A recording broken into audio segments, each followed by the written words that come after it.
Hi! J'espère que vous allez bien. On se retrouve aujourd'hui dans une nouvelle vidéo parce que j'avais envie de vous parler de mon top des 20 meilleurs films qui sont sortis pour l'année 2022. Si cette vidéo vous intéresse, je vous laisse avec la suite.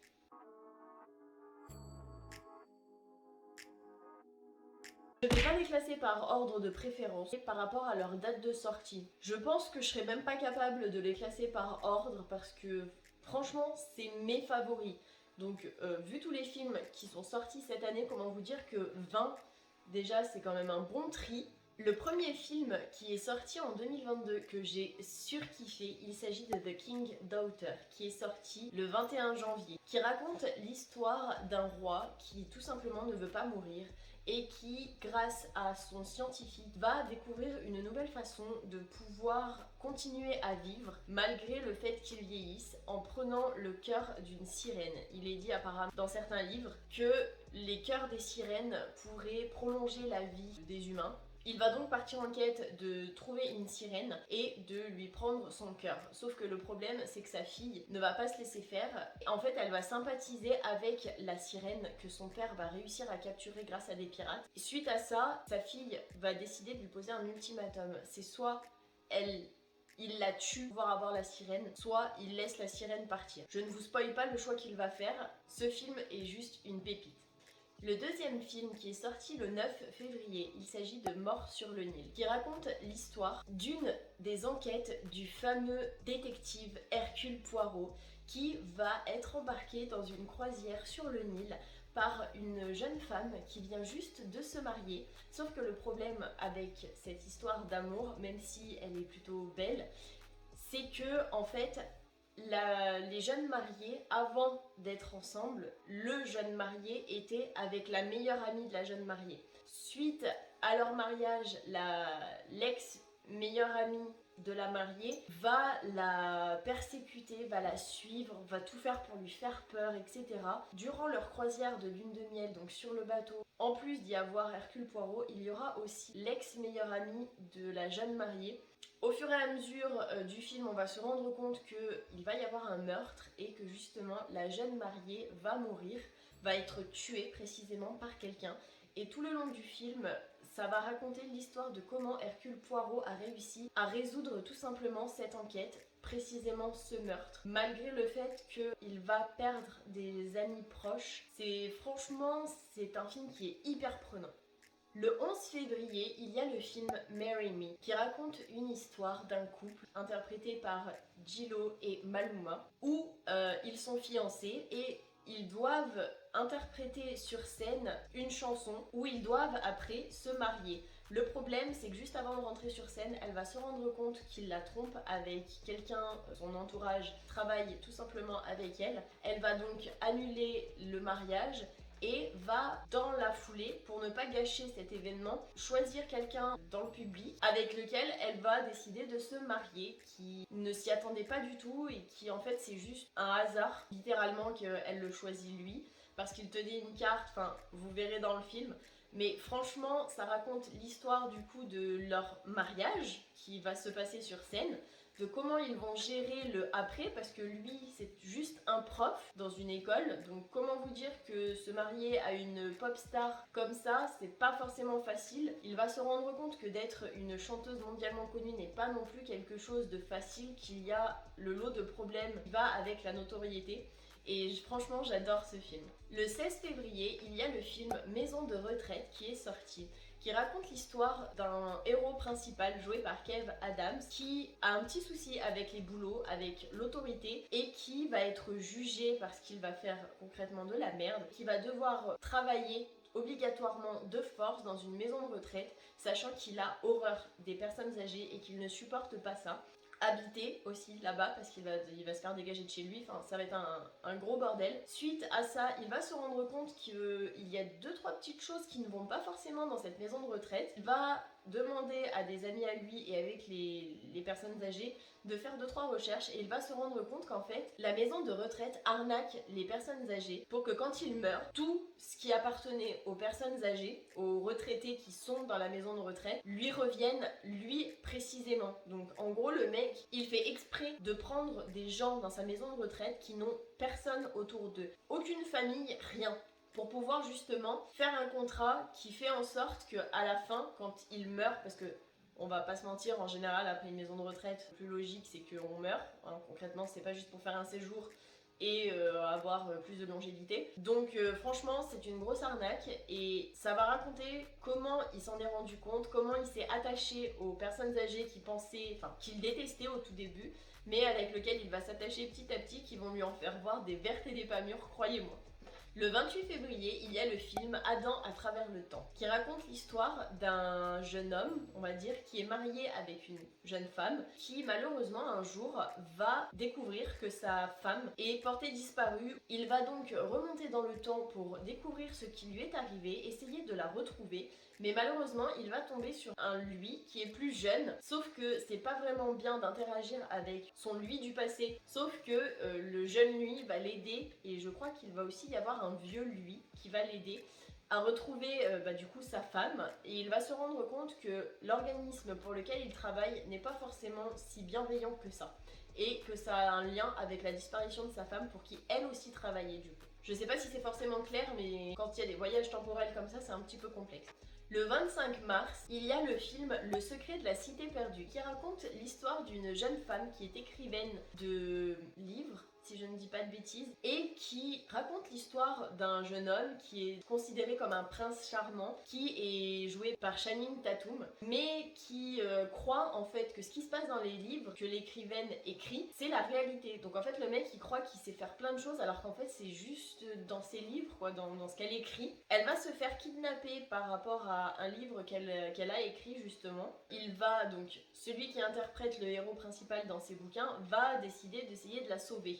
Heureusement, il va pas être tout seul parce que vu les catastrophes que le mec fait, comment vous dire que c'est une vraie catastrophe le gars. Concrètement, je lui confierai jamais ma vie. Il est peut-être mignon, mais alors c'est tout ce qu'il est. Et du coup, ça nous raconte l'histoire tout simplement de comment il va réussir à sauver l'écrivaine et qu'il va peut-être se passer quelque chose entre eux, mais pas sûr. Je vous laisse regarder pour savoir. Le 30 mars, il y a le film Morbius qui est sorti, qui raconte l'histoire d'un homme qui a grandi avec son meilleur ami dans un orphelinat, si je ne dis pas de bêtises, qui est très malade et qui va tout faire pour trouver une solution à sa maladie. Suite à la trouvaille, on va dire, de comment guérir sa maladie, il va se transformer en une créature qu'il ne s'attendait pas du tout, qui aura besoin de boire du sang pour survivre. Et le problème, c'est qu'il va tout faire pour ne pas justement tuer d'humains, pour ne pas se servir du sang humain, parce qu'il ne veut pas faire de mal aux gens. Sauf que son meilleur ami, qui n'est pas aussi bien intentionné que lui, va faire le même processus et va se transformer en la même créature. Il va donc être obligé de chasser son meilleur ami, de faire en sorte qu'il ne tue pas, et malheureusement, ça va pas forcément se passer comme il l'entend. Et ça va aussi raconter son histoire d'amour avec une jeune femme. Le 31 mars, il y a le film Eraser Reborn, qui raconte l'histoire d'un homme qui travaille pour une organisation secrète qui doit protéger des personnes. Il va donc être en charge d'une jeune femme. Le problème, c'est que ses coéquipiers vont essayer de le tuer. L'organisation en fait qu'il emploie va tout faire pour le zigouiller. Parce que au bout d'un moment, à force d'avoir protégé trop de personnes, donc toutes les personnes qu'il y avait à protéger, il décide de faire en fait un nettoyage en tuant tout le monde. Tous ceux qui ont été dans ce programme, entre guillemets, tous ceux qui ont protégé, et ça va raconter l'histoire de comment il a réussi ou pas à s'en sortir et de tous les sacrifices qu'il a dû faire, des trahisons par ce qui pensait être ses amis mais qui au final ne l'étaient pas du tout. Le 13 mai, il y a le film Firestarter qui est sorti, qui raconte l'histoire d'une petite fille qui a des pouvoirs pyrotechniques, je crois qu'on dit, qui a des pouvoirs de feu, mais qui ne les contrôle pas du tout. Malheureusement, elle va tuer sa mère et va réussir à s'en sortir, elle et son père. Sauf qu'ils vont tout faire pour essayer d'échapper à une organisation qui en a après la petite, mais à un moment, ils vont devoir être séparés. Elle a peur d'utiliser ses pouvoirs et son père, n'en parlons pas, il a aussi peur, même s'il essaie de faire en sorte que sa fille garde le plus ses émotions, enfin, qu'elle contrôle en fait ses émotions, parce que plus elle va avoir peur, plus elle va tuer, et du coup ça va être un cercle vicieux. Et franchement, ce film, il est un peu dark parce que c'est une petite fille qui tue, donc c'est pas forcément... Et il y a des fois où on dirait qu'elle kiffe ça. Donc c'est pas forcément hyper joyeux, c'est pas un arc-en-ciel avec des éléphants roses, hein, faut pas rêver, mais franchement, il est vraiment bien ce film. Le 1er juillet, il y a le film La Princesse qui est sorti, qui raconte l'histoire, comme son nom l'indique, d'une princesse qui est destinée à... Enfin, qui a, ouais, est censée épouser un jeune homme qui a sauvé en fait le royaume, sauf que ça ne va pas se passer comme prévu parce qu'elle va tout simplement le refoule en lui disant non, je ne veux pas me marier avec toi. Sauf que le gars, il est pas forcément gentil, c'est pas un prince, c'est pas un noble, c'est rien. Enfin, concrètement, c'est pas quelqu'un de bien. Il va attaquer en fait, tout le monde avec son armée. Il va attaquer le palais, il va attaquer les parents de la princesse, donc le roi et la reine. Il va les retenir en otage afin que la princesse cède entre guillemets au mariage et qu'elle se marie avec lui. Sauf que la princesse, comment vous dire qu'elle a pris des cours d'arts martiaux, de combat, d'épée et de tout ce qui est de ce genre-là. Donc en fait, elle va pas se laisser faire et ça raconte vraiment l'histoire de... C'est un peu style rebelle mais version film. Donc franchement, moi j'ai kiffé ce film. Le 29 juillet, il y a le film Purple Earth qui raconte l'histoire d'une jeune fille qui est diabétique qui est obligée de se piquer en insuline assez régulièrement mais qui ne peut pas se permettre financièrement de payer ses traitements et qui doit faire des concessions. Ne pas payer son loyer pour pouvoir se payer ses médicaments qui la font vivre en fait tout simplement parce que sans ces piqûres, elle ne peut pas survivre. Jusqu'au moment où elle va faire la rencontre d'un officier, je sais pas trop comment on dit, d'un gars de l'armée en fait, qui est dans la même section que son meilleur ami qui fait aussi partie de l'armée. Elle va se rendre compte au fur et à mesure que en étant femme de militaire, on peut avoir pas mal d'avantages concernant les remboursements, les soins, des choses comme ça.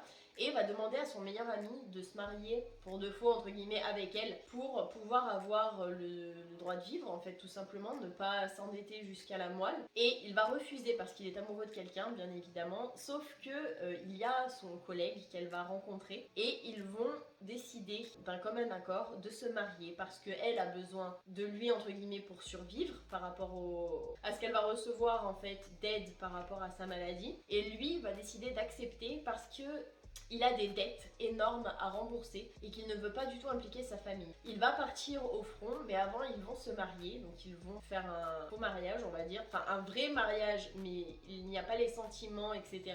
Il va partir au front et il va être mortellement blessé, enfin il va être blessé au combat et va devoir revenir plus tôt. Sauf qu'au fur et à mesure, l'armée va se rendre compte qu'il y a un souci, que quelqu'un l'a dénoncé en lui disant qu'en fait leur mariage était bidon et que en fait ça va foutre en l'air leur mariage, ça va vraiment foutre le bordel dans tout ça et ça va vraiment raconter comment ils vont réussir à s'en sortir, s'ils vont réellement s'aimer à la fin du film ou pas. Et franchement j'ai vraiment aimé ce film.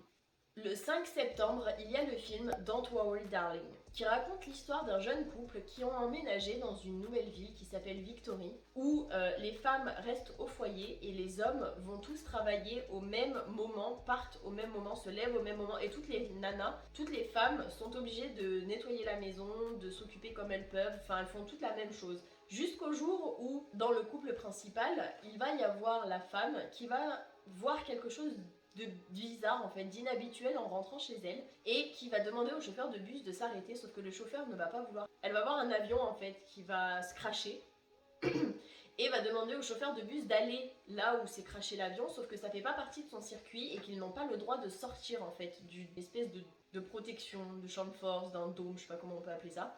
Elle va décider d'y aller toute seule et va se rendre compte qu'en fait il y a quelque chose qui cloche dans cette ville, que quelque chose n'est pas normal.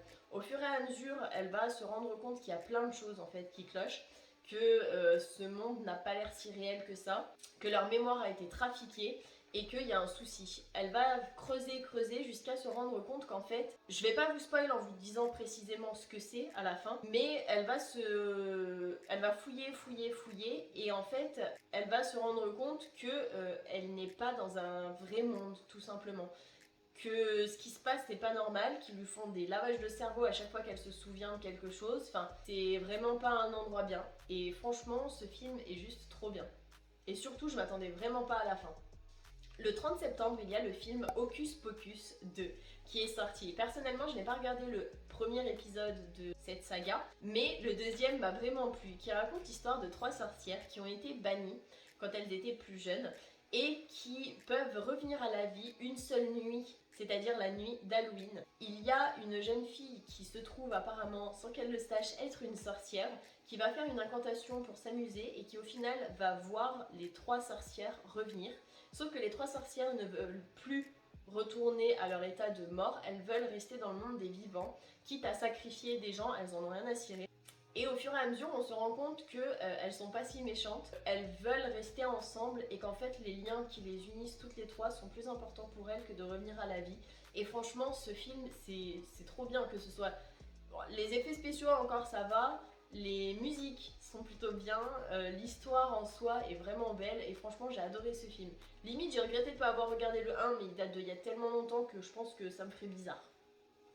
Le 30 septembre, il y a le film American Girl qui est sorti, qui raconte l'histoire d'une jeune fille qui s'est fait abuser par 3 garçons, dont un qu'elle pensait que c'était son petit copain. Sauf qu'au final, les 3 garçons qui ont abusé d'elle ne sont pas des garçons bien parce qu'ils persécutent d'autres personnes du lycée. Suite à cet événement, elle va du coup en parler à sa mère qui va lui dire qu'il ne faut pas qu'elle le dise parce que ce n'est pas bien, en fait, ce n'est pas...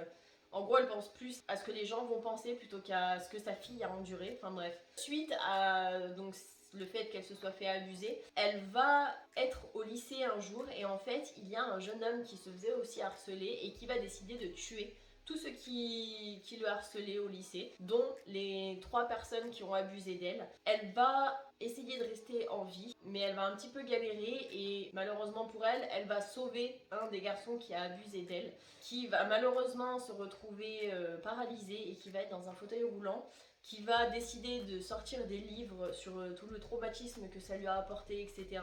Et elle ne va jamais donner son ressenti à elle, son histoire à elle, jusqu'au jour où elle va faire sa vie, elle va se fiancer avec un jeune homme, mais va se rendre compte qu'il y a un souci quelque part et que ce n'est pas en fait ce qu'elle veut. Elle va décider de parler de la vérité, mais de ne pas parler du fait qu'elle se soit fait abuser. Et ça va vraiment nous raconter qu'en fait, malgré ces traumatismes, quand on n'en parle pas, ça continue à nous hanter toute notre vie. Et c'est ce qui s'est passé avec elle. Elle a grandi avec ces traumatismes. Elle n'en a jamais parlé à personne. Elle ne s'est pas fait aider. Et au final, elle s'est mise en couple avec quelqu'un pour avoir une situation, pour faire paraître quelque chose. Mais en fait, c'est pas du tout ce qu'elle veut. Et elle va rompre ses fiançailles.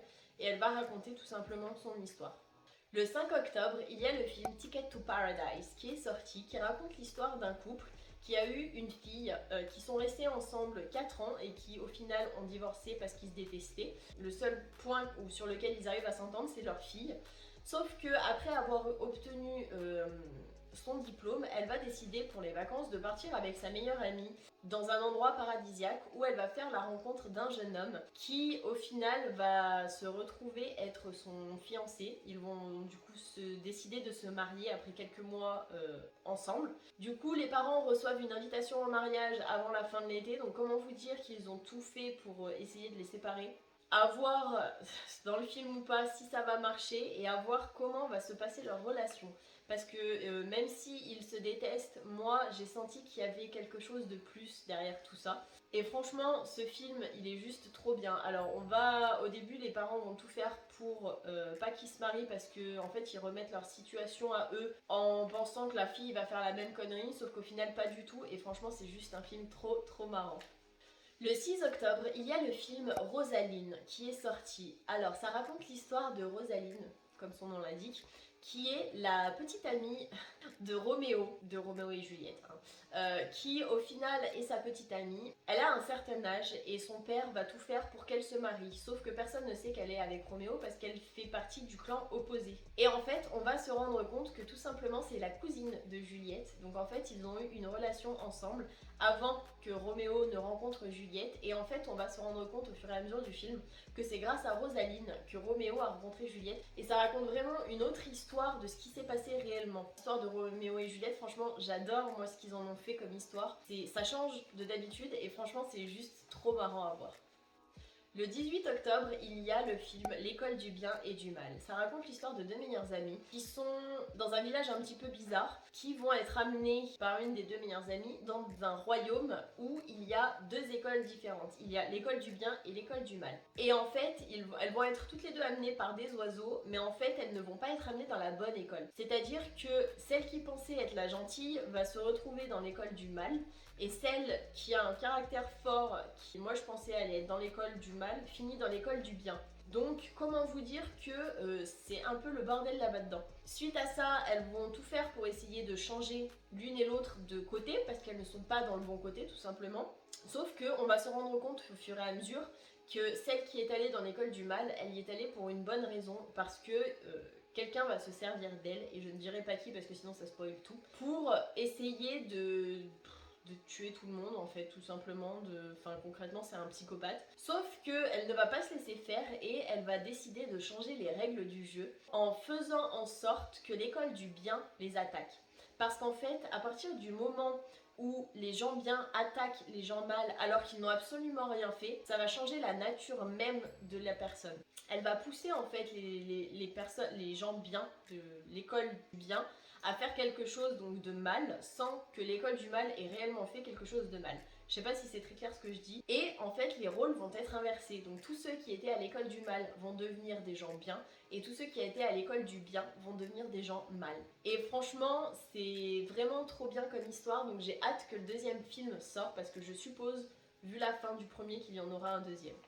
Le 27 octobre, il y a le film Enola Holmes 2. Alors, je n'ai pas vu le 1 et je l'ai vu après parce que j'ai tellement kiffé le 2 que je me suis mise à regarder le 1. Mais dans le 2, ça raconte l'histoire de Enola qui va décider d'ouvrir une agence de détective malgré le fait que tout le monde pense que en fait c'est l'agence de son frère, donc Sherlock. Elle va réussir à avoir une cliente et va décider donc de l'aider malgré le fait que financièrement c'est pas forcément ça. Sauf qu'elle va se rendre compte au fur et à mesure de son enquête que son enquête est liée avec celle de son frère, sachant que l'un ne veut pas interagir avec les enquêtes de l'autre pour qu'elle puisse se débrouiller toute seule et qu'elle montre à tout le monde qu'elle peut se débrouiller toute seule, qu'elle est vraiment un vrai détective. Et franchement, c'est vraiment un film qui est vraiment trop bien, je l'ai surkiffé. Moi qui n'aime pas forcément ce genre de film avec plein de mystères, de choses comme ça, de prise de tête, j'ai pas forcément envie, mais il m'a vraiment plu.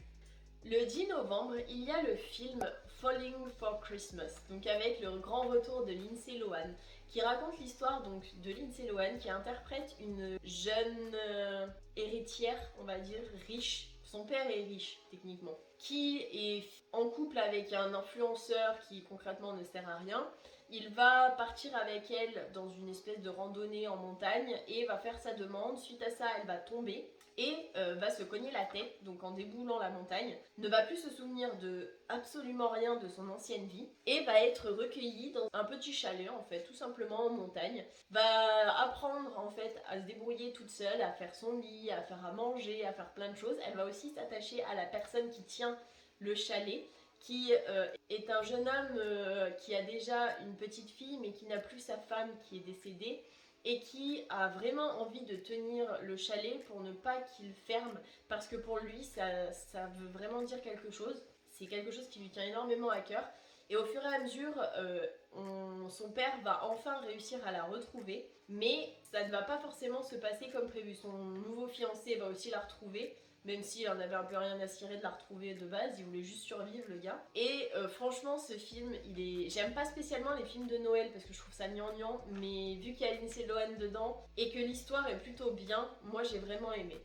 Et enfin le dernier film qui est sorti le 16 novembre, il s'agit de Il était une fois 2, qui raconte l'histoire de Gisèle, donc qui a épousé son prince charmant de New York, enfin des États-Unis, qui a eu une petite fille avec lui et qui décide d'emménager dans une petite ville pour être dans un endroit qui ressemble un peu plus à son chez elle.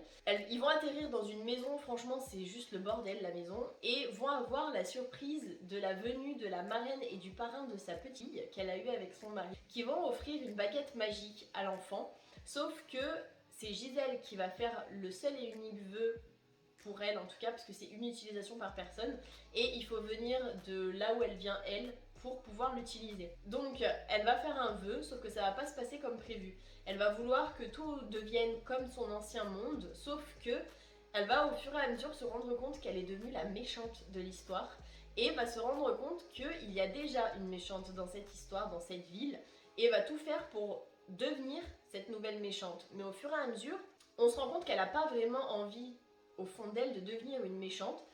Au tout début, elle se rend compte qu'elle devient méchante et ne veut pas l'être, et au final, elle va se prendre au jeu et elle va devenir une méchante.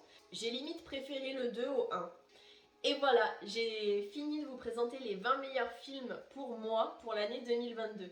Si cette vidéo vous a plu, n'hésitez pas à la liker, ça me fera super plaisir. À me laisser un petit commentaire s'il y a des films que vous aussi vous avez aimés, dont j'ai parlé dans la vidéo, donc on ait des films en commun. J'espère que vous avez passé un bon moment en ma compagnie, et moi je vous fais plein d'énormes bisous, et je vous dis à l'année prochaine, du coup, parce que c'est la dernière vidéo de l'année. Je vous souhaite un joyeux réveillon du Nouvel An, et j'espère que vous avez passé de bonnes fêtes si vous avez fêté Noël, avec vos proches ou avec vos amis. Je vous fais plein d'énormes bisous, et je vous dis à l'année prochaine pour de nouvelles vidéos.